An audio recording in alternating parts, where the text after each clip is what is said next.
Queridos hermanos, buenos días, que la paz de Cristo reine en sus corazones. Hoy se celebra a San Asprenato de Nápoles, eh, por supuesto, entre muchos otros santos. Fue el primer obispo de Nápoles, según marca la tradición. Su vida transcurrió durante el siglo segundo, pero apenas hay noticias de su biografía. Por supuesto, hoy también se celebra a San Eufronio de Autun, eh, Santa Lidia, Martín de Másico, Pedro de Anañi, aunque el día de hoy es conocido realmente por San Asprenato de Nápoles, con el que la religión católica hace homenaje eh, a, esa, a ese primer obispo de Nápoles. Fíjese, vamos nosotros a seguir escuchando el texto de la primera lectura que sigue correspondiendo al profeta Jeremías. Y vamos a pedirle al Señor que derrame sobre nosotros su Espíritu Santo para que así como Jeremías podamos dar testimonio de él. Amén. Jeremías 31 del 1 al 7. En aquel tiempo dice el Señor, yo seré el Dios de todas las tribus de Israel y ellos serán mi pueblo. El pueblo de Israel que se libró de la espada halló misericordia en el desierto y camina hacia el descanso. El Señor se le apareció de lejos. Esto dice el Señor, yo te amo con amor eterno, por eso siempre me apiado de ti. Volveré pues a construirte y serás reconstruida, capital de Israel. Volverás a tocar tus panderos y saldrás a bailar entre músicos y coros. Volverás a plantar viñas en los montes de Samaria, y los que las planten las disfrutarán. En la montaña de Efraín gritarán los centinelas, ya es de día, levántense y vayamos a Sión, hacia el Señor nuestro Dios. Esto dice el Señor, griten de alegría por Jacob, regocíjense por el mejor de los pueblos, proclamen, alaben y digan, el Señor ha salvado a su pueblo, al grupo de los sobrevivientes de Israel. Palabra de Dios, te alabamos, Señor.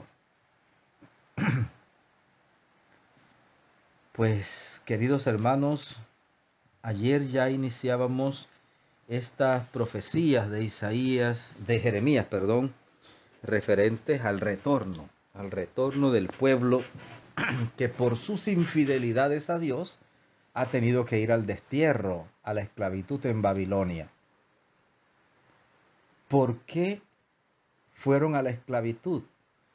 Porque el pueblo se alejó de Dios, fue infiel al Señor, vivía en el pecado, en esa lejanía de Dios, en ese olvido de Dios.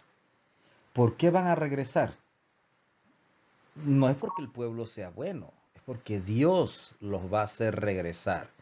Dios los va a liberar, los va a hacer retornar a su tierra y se asegurará de que ellos tengan todo lo necesario para reconstruir la ciudad y reconstruir el templo. El sufrimiento y la desgracia han sido causados por el pecado del pueblo.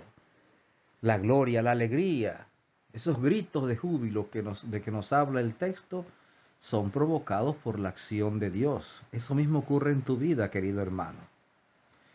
No culpes a Dios de tus males, no, no lo culpes. Descubre más bien cuánta responsabilidad tienes tú en tus sufrimientos, pero sé humilde y vuelve al Señor y descubrirás a un Dios cercano, amigo, misericordioso, dispuesto siempre al perdón, un Dios que te tiende la mano y que está dispuesto siempre a ayudarte, pero que no te obliga a recibir sus ayudas.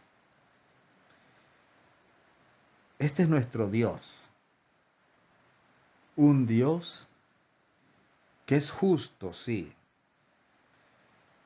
pero que se deja vencer por un corazón arrepentido.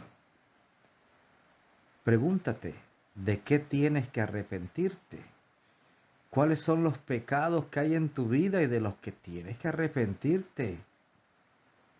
Hay mucha gente que sigue pensando que los pecados son de otros, porque lo que ellos hacen es correcto siempre, nunca se equivocan, nunca. Leía una anécdota de un señor que fue a confesarse y bueno, el padre dispuesto ya para confesarlo cuando el Señor dice, es que mi pecado no tiene perdón de Dios. Y el cura le trataba de hablarle de la misericordia de Dios y el hombre decía, no, es que mi pecado no tiene perdón de Dios. Insistió tanto este hombre en que su pecado no tenía perdón de Dios, en que Dios no podía perdonarle su pecado, que el cura se arrodilló a los pies de ese hombre y comenzó a besarle los pies. Y el hombre decía, pero ¿cómo es posible? ¿Cómo? ¿Por qué está haciendo eso? Dice el hombre, el cura le decía, permítame adorarlo. Pero ¿cómo es posible que usted me quiera adorar a mí, que esté arrodillado ante mí, si solo se arrodilla ante Dios y solo se adora a Dios? Y el cura le dice, ¿sabe qué? Lo que pasa es que Dios, nuestro Dios, siempre está dispuesto a darnos el perdón. Pero si su pecado es un pecado tan grande que Dios no pueda perdonar, debe ser que usted es más grande que Dios. Y así nos portamos muchas veces, nos creemos más grandes que Dios. Y Dios dice, todos pecaron. Y nosotros decimos, no, Dios está mintiendo porque yo no tengo pecado. Los demás serán pecadores, pero yo no, yo todo lo hago bien. Uy, y quizás usted piense que lo que estoy diciendo es una exageración. No, yo me he encontrado a mucha gente así.